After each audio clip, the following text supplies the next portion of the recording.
여러분은 오늘 하루 자신에게 얼마나 많은 거짓말을 하고 계신가요? 나 조금만 더 하면 완벽할 수 있어. 이거 딱 하나만 더 보고 자자. 오늘은 진짜 다이어트 성공할 거야. 이런 생각들 혹시 오늘 아침에도 하셨나요? 우리 모두 살면서 크고 작은 거짓말을 하죠. 그런데 거짓말들이 사실은 밖으로 향하는 게 아니라 바로 우리 안, 무의식 속에서 끊임없이 일어나고 있다면 어떻게 될까요? 오늘 소름 브리핑에서는 우리 마음속 깊은 곳, 무의식이 어떻게 100가지도 넘는 거짓말을 만들어내며 우리의 삶을 조종하고 있는지 그 충격적인 진실을 파헤쳐 보겠습니다. 우리는 스스로를 합리적이고 솔직한 존재라고 생각합니다. 하지만 수많은 심리학 연구들은 우리가 의식하는 것과는 전혀 다른 무의식적인 욕구와 동기에 의해 움직인다고 말합니다. 오늘은 이 무의식의 거짓말이 우리의 선택, 관계, 그리고 행복에 어떻게 영향을 미치는지 5가지 핵심적인 메커니즘을 통해 자세히 알아보겠습니다.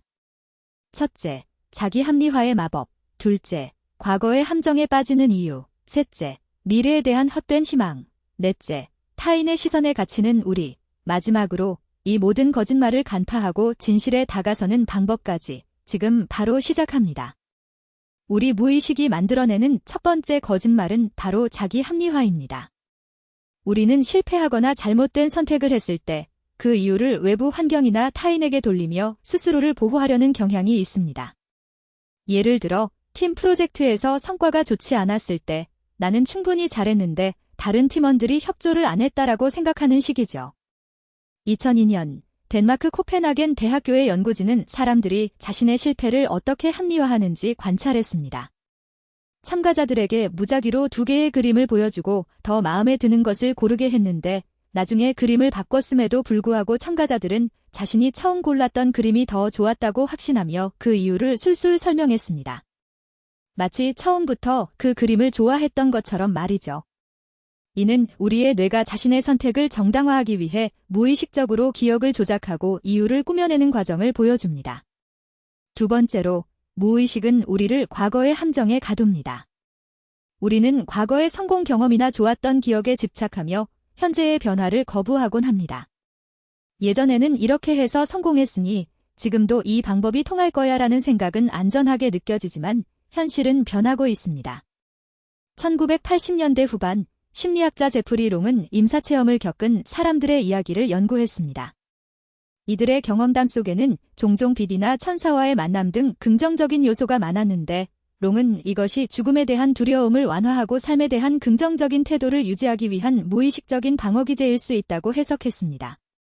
우리의 마음도 마찬가지로 과거의 긍정적인 기억을 과도하게 투영하여 현재의 어려움을 외면하거나 반대로 과거의 부정적인 경험 때문에 새로운 시도를 두려워하게 만드는 거죠.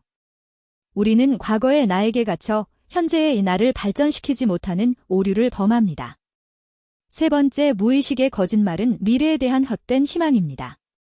우리는 종종 지금은 힘들지만 언젠가는 나아질 거야라며 막연한 기대를 품습니다.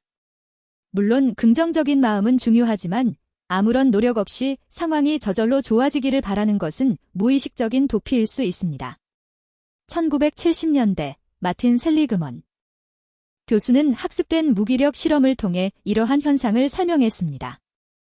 개들에게 통제할 수 없는 전기 충격을 주면 나중에 전기 충격을 피할 수 있는 상황에서도 아무런 저항 없이 고통을 감내했습니다.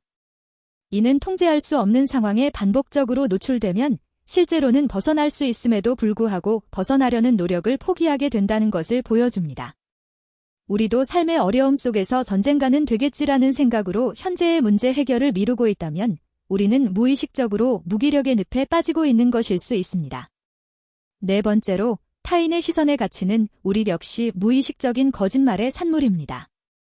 우리는 다른 사람들이 나를 어떻게 볼까 끊임없이 의식하며 그들의 기대에 부응하기 위해 스스로를 바꾸려고 합니다. 2010년 하버드 대학교의 연구에서는 사람들이 사회적 상황에서 자신의 실제 감정을 얼마나 억누르는지를 조사했습니다.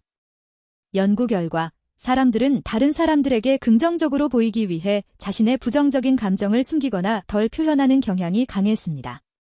이러한 압박감은 나는 이런 모습이어야만 사랑받을 수 있다는 무의식적인 믿음에서 비롯됩니다. 우리는 타인의 평가라는 가상의 잣대에 자신을 맞추려 애쓰며 진정한 자신을 잃어버리고 맙니다.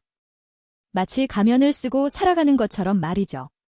마지막 5번째는 이 모든 거짓말을 가능하게 하는 자기기만 시스템의 작동입니다. 우리의 뇌는 진실을 마주하는 것보다 거짓된 믿음 속에서 편안함을 느끼도록 설계되어 있습니다. 1990년대 신경과학자 조셉 르두는 인간의 감정, 특히 두려움이 어떻게 뇌에서 처리되는지를 연구했습니다. 그는 편도체와 같은 뇌의 특정 영역이 위험 신호를 감지하고 우리를 보호하는 역할을 하지만 때로는 과도하게 반응하거나 잘못된 경보를 울릴 수 있다고 설명했습니다. 우리 무의식도 마찬가지입니다. 현실의 불편한 진실을 직면하는 대신 안심할 수 있는 거짓된 이야기, 즉 나 자신을 속이는 것을 선택하는 것이 생존에 유리하다고 판단하는 것입니다. 이는 우리가 문제를 해결하지 못하고 같은 실수를 반복하게 만드는 근본적인 이유가 됩니다. 하지만 여기서 우리가 주목해야 할 점은 무의식이 만들어내는 이러한 거짓말들이 항상 우리를 해치기만 하는 것은 아니라는 것입니다.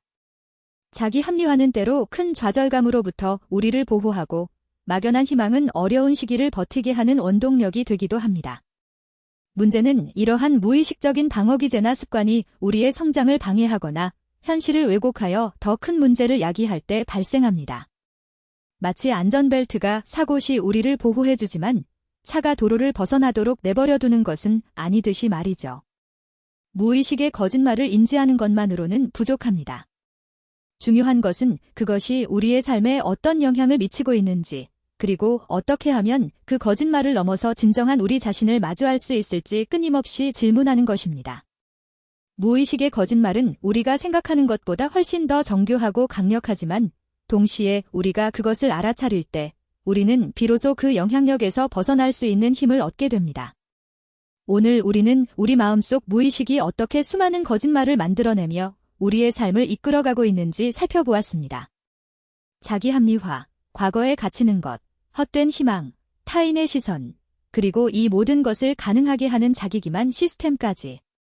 이 모든 것이 우리를 편안하게 만들지만 때로는 성장을 가로막는 보이지 않는 벽이 되기도 합니다.